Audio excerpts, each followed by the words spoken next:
الإيمان ما هو بالضبط؟ هل هو إيمان بأشياء، بموضوعات، أم بسلوك بشري؟ الجنة والنار والصراط والميزان إلى آخره، هل هذا خطاب ديني أم أنها ألفاظ في موضوعات خاصة من أجل إشاحة الأنظار عن موضوعات أخرى هي أيضا من الدين؟ نعم. مثل الغنى والفقر والاستبداد والقهر إلى آخره. Islam is very simple for him. Islam against external colonialism and internal domination. No more, no less.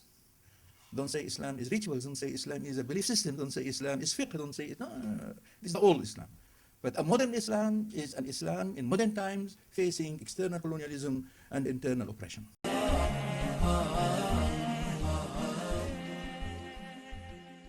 Assalamualaikum warahmatullahi wabarakatuh.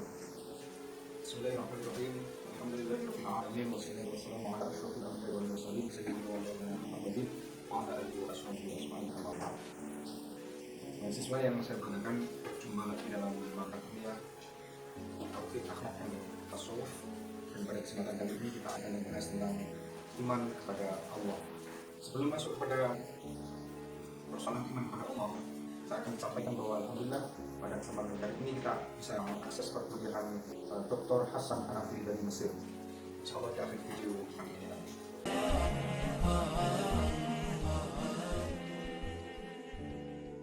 Sebelumnya kita masuk dulu ke rukun-rukun iman yang terkenal itu ada.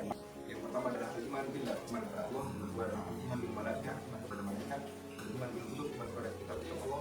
Iman bil rusul, iman kepada Rasulullah. Al-iman bil yaumil akhir, iman kepada hari akhir. Dan iman bil qadari khairihi wa syarrihi, iman kepada qada, iman kepada qadar, baik yang baik dari qadar maupun yang buruk dari qadar itu. Iman kepada Allah ini adalah iman yang paling penting dan utama. Orang yang beriman kepada Allah, ia akan mengimani pada hal-hal 5 hal berikutnya. Tapi sebelumnya kita akan membahas tentang tauhid sebagai pengantar iman kepada Allah.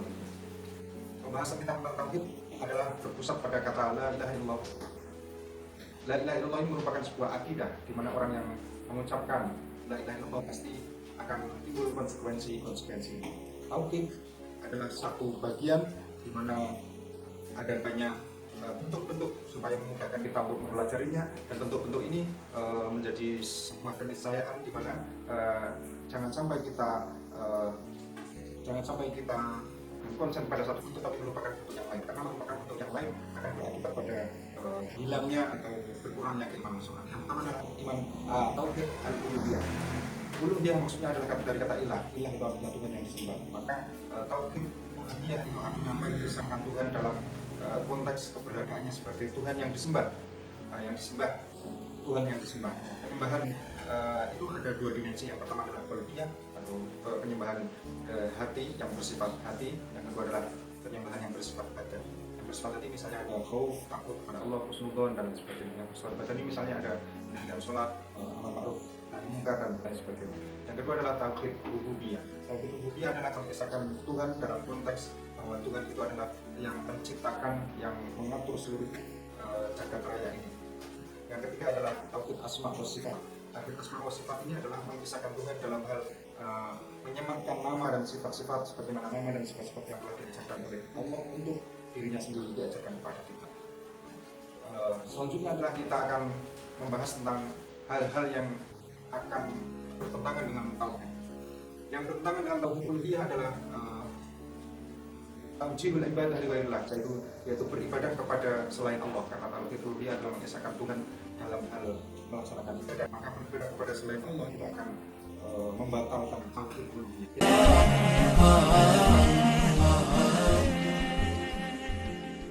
Contoh dari mengarahkan ibadah kepada selain Allah adalah karya pandai kepada orang lain, berdoa kepada orang lain, kemudian tawakal pada selain Allah. Itu semuanya adalah hal-hal yang akan membatalkan tauhid uluhiyah. Yang kedua adalah yang membatalkan tauhid rububiyah. Itu ada membaca ramal berdasarkan pada rasi timbang dan lain sebagainya. Yang ketiga adalah hal-hal yang membatalkan tauhid asma wa sifat. Itu adalah merubah nama-nama dan sifat-sifat Allah, misalnya menyerupakan Allah dengan makhluknya. Baik, selanjutnya kita akan membahas tentang apa itu iman, mahiyatul iman, maladhi yajibu ayat haqqaqa fil insan hatta yuqala annahu mu'min. Apa yang harus dilaksanakan bagi seseorang sehingga dia bisa dikatakan sebagai seorang mukmin. Ini penting kenapa? Karena dalam Islam banyak golongan yang memperselisihkan tentang hal ini. Yang pertama ada al-Jahmiyah, kelompok Jahmiyah. Ya, mereka mengatakan bahwa iman kepada Allah itu adalah mengetahui wujud Allah semata. Jadi kalau ada orang sudah mengetahui wujud Allah, bahwa Allah itu ada, maka ya sudah dianggap bisa sebagai seorang yang beriman. Yang kedua adalah Murji'ah. Murji'ah mengatakan bahwa yang iman, Murji'ah mengatakan bahwa iman itu adalah semata i'tiqad dan mengucapkan dua kalimat syahadat. Jadi kalau orang sudah meyakini bahwa Allah itu ada, begitu, dan kemudian mengucapkannya kalimat syahadat saja, maka ya seseorang itu sudah bisa dianggap orang yang beriman. Beda lagi dengan Al-Karramiyah. Al-Karramiyah mengatakan bahwa lubus syahadataini faqat, yaitu yang menamakan orang yang sudah beriman itu adalah orang yang hanya mengucapkan kalimat syahadat saja. Yang terakhir adalah Ahlussunnah wal Jamaah. Ahlussunnah wal Jamaah mengatakan bahwa iman itu adalah qaulun, perkataan, wa amalun, dan juga perbuatan. Dua qaulun dan juga akidah. Ada banyak dalil bahwa iman itu juga amal.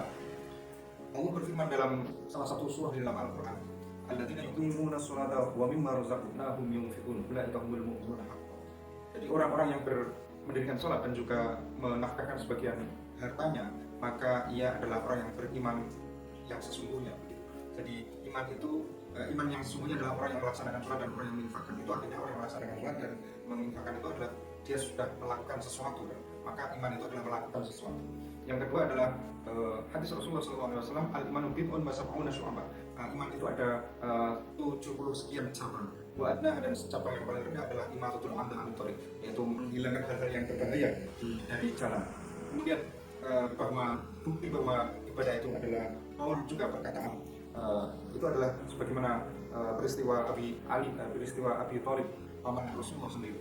Paman Rasulullah itu adalah orang yang percaya bahwa Nabi Muhammad adalah Nabi, percaya bahwa Islam adalah agama yang benar, bahwa Nabi Muhammad mendapatkan wahyu, bahwa beliau membantu menyebarkan agama Islam dan membela Rasulullah dalam berbagai kesempatan. Tapi Rasulullah tetap mengatakan kepada beliau, "Qulha ya Aba Thalib, qulha ya ammi." Katakanlah kalimat la ilaha illallah itu, wahai pamanku, sehingga saya bisa berdalil atau saya bisa mempertahankan engkau di hadapan Tuhan nanti, kata Rasulullah. Itu artinya bahwa iman itu juga perkataan, juga perbuatan. Selain juga iman adalah i'tiqad.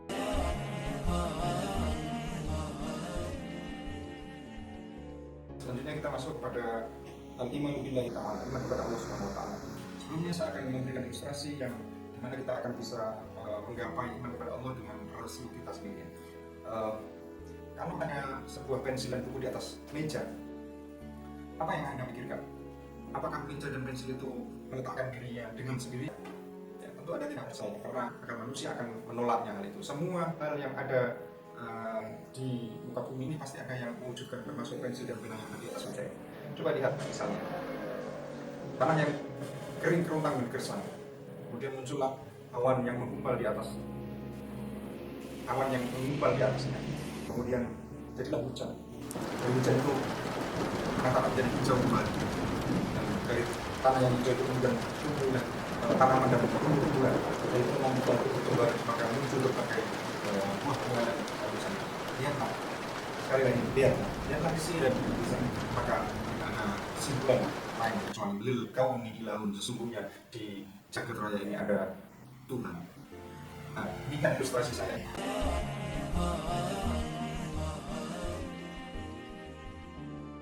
Nama al-iman billahi ta'ala. Apa sesungguhnya makna iman kepada Allah Subhanahu wa taala? Dalam istilah kita beberapa kali menyampaikan bahwa huwa at-tasdiq al-jazim, yaitu kepercayaan yang kuat, yang mengakar, yang tidak ada keraguan lagi akan wujud Allah Subhanahu wa taala. Jadi kepercayaan yang kuat di dalam hati akan keberadaan Allah Subhanahu wa taala. Wattiswafu bikulli sifatil kamal, dan mensifati Allah, menyematkan karakter-karakter kepada Allah dengan sifat atau karakter-karakter yang sempurna, misalnya yang maha mengetahui, yang maha mendengar, yang maha melihat, yang semua yang sempurna itu kita sematkan kepada Allah sebagaimana Allah menyematkan kepada dirinya sendiri. Itu adalah ittisafu bi kulli sifatin. Yang terakhir adalah istihqaqu wahdahu lil ibadah. Istihqaqu wahdahu lil ibadah. Jadi mengarahkan ibadah kita satu-satunya kepada Allah Subhanahu wa taala, yaitu salat, puasa dan berdoa untuk semata Allah Subhanahu wa taala dan tidak ada sekutu yang lain. Itu artinya iman kepada Allah Subhanahu wa taala. Demikian yang bisa saya sampaikan. Selanjutnya kita akan mengakses kuliah Dr. Hasan Hanafi.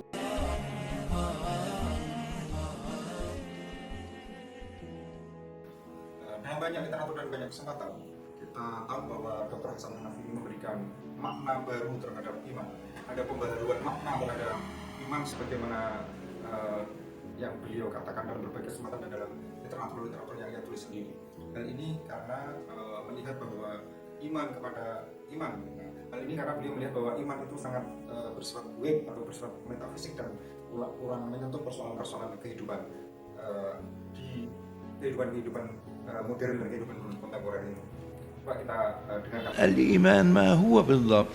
هل هو إيمان بأشياء بموضوعات أم بسلوك بشري؟ على أي حال وسعدت منذ الصباح وأنا أشاهد أجيالا جديدة من المفكرين الذين يعملون فيما كنا نعمل له جيلنا منذ 50 عاما، وهو إيجاد فكر جديد يخرج من هذا المأزق الذي نعيشه جميعا. Beliau mengatakan bahwa mari kita mendefinisikan iman. Apakah iman dengan definisi yang jelas? Apakah iman itu semata hanya beriman kepada hal yang kita sebutkan tadi, atau disertai dengan as-suluk al-bashari, yaitu aksi kemanusiaan. Beliau menyatakan berbangga diri karena sudah melihat generasi-generasi terakhir ini sudah bekerja dengan pandangan sebagaimana pandangan yang sudah beliau lontarkan sejak 50 tahun terakhir ini, yaitu pemikiran tentang pembaharuan, mewujudkan pembaharuan pemikiran yang bisa keluar dari problematika ini. على رأس كل 100 سنة من يجدد لها دينها. التجديد أي تغيير الفكر بالثوب الذي يحمله هذا الفكر.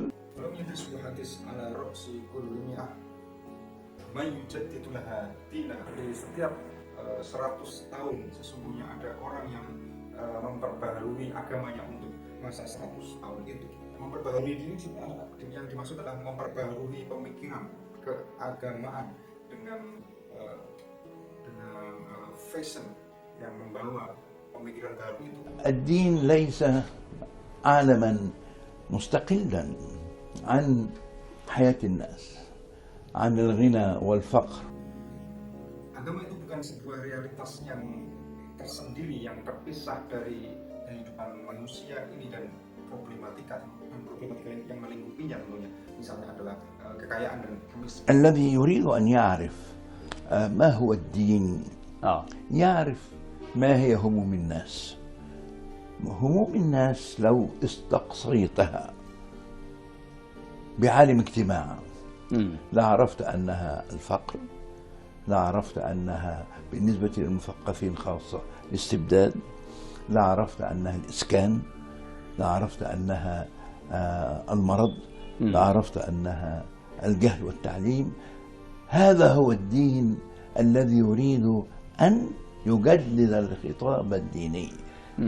أما الدين بمعنى بعض الألفاظ الخاصة في موضوعات خاصة غيبية لا ندري عنها شيئا إلا روايات منقولة، والنقل ليس حجة عند القدماء لأنه لا يستند إلى العقل ولا يقوم على برهان. ومن ثم الذي يجدد هو الذي يغير ليس فقط اللفظ ولكن يغير الميدان، يغير المنطقة التي يتحدث فيها الناس.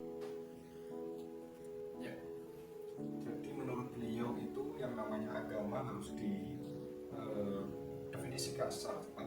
Agama adalah apa yang menjadi problematika manusia. Problem manusia itu jika ditilik dari berbagai ilmu sosial, maka akan banyak sekali ditemukan, mulai dari kesehatan, pendidikan, ekonomi, kemiskinan, kependudukan, dan lain sebagainya. Inilah sesungguhnya agama yang berubah, dan agama yang akan memperbarui narasi al-khitab at-tini, agama yang akan merubah narasi agama. Agama bukan semata lafaz-lafaz yang atau kata-kata atau kalimat definisi-definisi yang berupa riwayat-riwayat yang dinukil dari generasi-generasi terdahulu, di mana penukilan-penukilan itu tidak berdasarkan argumentasi rasional atau bukti-bukti empiris, tetapi agama itu adalah problematika manusia dan masyarakat. Jadi yang merubah bukan semata pemikiran tentang riwayat-riwayat yang mutlak, tetapi juga lebih dari itu adalah lapangan atau arena atau logika atau problematika yang sedang dikaji dan sedang melingkupi manusia dan masyarakat kontemporer ini. والحقيقة أن الخطاب شيء والواقع شيء والمعاني شيء. الخطاب الديني يقصد الناس به الألفاظ واللغة، وحتى اللغة التي يقصدون بها الخطاب الديني يعني يعطونها معاني أيضا دينية ولغوية، وكأن الواقع الديني لا وجود له. لذلك هل الجنة والنار والصراط والميزان إلى آخره، هل هذا خطاب ديني أم أنها ألفاظ في موضوعات خاصة من أجل إشاحة الأنظار عن موضوعات أخرى هي أيضا من الدين؟ نعم. مثل الغنى والفقر والاستبداد والقهر إلى آخره. Agama itu sesungguhnya ada dibagi menjadi 3 entitas ya. Yang pertama adalah al-khitab, yaitu narasi atau norma atau ajaran. Yang kedua adalah al-waqi', adalah kenyataan, realitas. Yang ketiga adalah al-ma'ani, pembahasan atau pikiran-pikiran. Kesemuanya ini adalah bersifat religius, al-khitab at-tini, al-waqi' at-tini, al-ma'ani at-tini begitu. Kenyataannya bahwa al-khitab at-tini yang dipahami oleh banyak orang itu sesungguhnya adalah alfat-alfat atau kalimat-kalimat definisi-definisi di mana kemudian menjadi makna-makna di al-ma'ani at-tini itu menjadi pemikiran-pemikiran di mana pemikiran-pemikiran itu bersifat agama pula, yang mendominasi, keduanya mendominasi, al-khitab dan al-ma'ani mendominasi, dan seakan-akan al-waqi' at-tini itu tidak ada sama sekali. Karena itu kalau ada terang-terang seperti surga, neraka, kemudian sirat, kemudian mizan, kemudian hisab, itu sesungguhnya al-khitab at-tini yang bersifat normal tadi itu, yang bersifat narasi yang top down, atau sesungguhnya pikiran atau al-ma'ani, pemahaman oleh manusia, sehingga menyingkirkan al-waqi' at-tini yang sesungguhnya juga bagian dari agama, yang berupa kemiskinan, keterbelakangan, kebodohan, dan lain sebagainya. Mengapa ini bisa terjadi seperti ini? Itu menurut beliau dan menurut yang saya paham.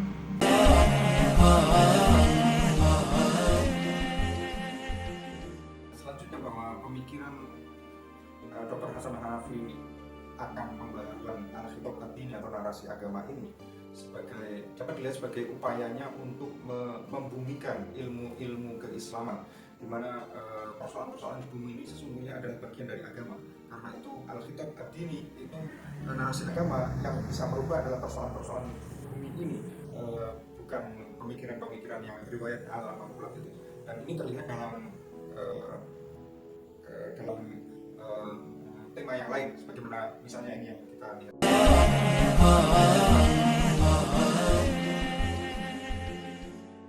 وكنت حريصا كما بينت في هموم الفكر والوطن وفي حصار الزمن وفي كثير من المؤلفات الثقافية والشعبية أن أربط بين الجامعة والمجتمع، بين هم العلم وهم الوطن، لأنه لا علم بلا وطن ولا وطن بلا علم كما هو الحال في الصين إلى آخره. Tapi dalam pemikirannya bahwa beliau ingin sekali menghubungkan antara universitas dengan masyarakat, sebagaimana terlihat dalam problematika ilmu dan problematika negara yang beliau rasakan sesungguhnya, dan juga dalam berbagai buku yang beliau tulis. Sesungguhnya beliau ingin mengaitkan secara erat antara universitas antara perguruan tinggi dengan masyarakat. Hal ini karena sebagaimana dilihatnya bahwa tidak ada ilmu tanpa negara dan tidak ada negara tanpa ilmu. Ini tercermin dalam sebuah hadis Rasulullah bahwa carilah ilmu di Cina misalnya. Islam is very simple for him. Islam against external colonialism and internal domination. No more, no less. Don't say Islam is rituals, don't say Islam is a belief system, don't say Islam is fiqh, don't say no, it's the old Islam. But a modern Islam is an Islam in modern times facing external colonialism and internal oppression. Sebagai penutup, dalam kesempatan yang lain beliau mengatakan bahwa Islam adalah simple saja. Beliau menyetir sebuah perkataan dari Jamal bin Al-Afghani, pemikir Mesir sebelumnya, bahwa Islam is simple. Islam itu simple sekali, yaitu apa? Menghadapi atau melawan kolonialisme eksternal, ya, kolonialisme eksternal dan juga dominasi internal. Tidak lebih dan tidak kurang.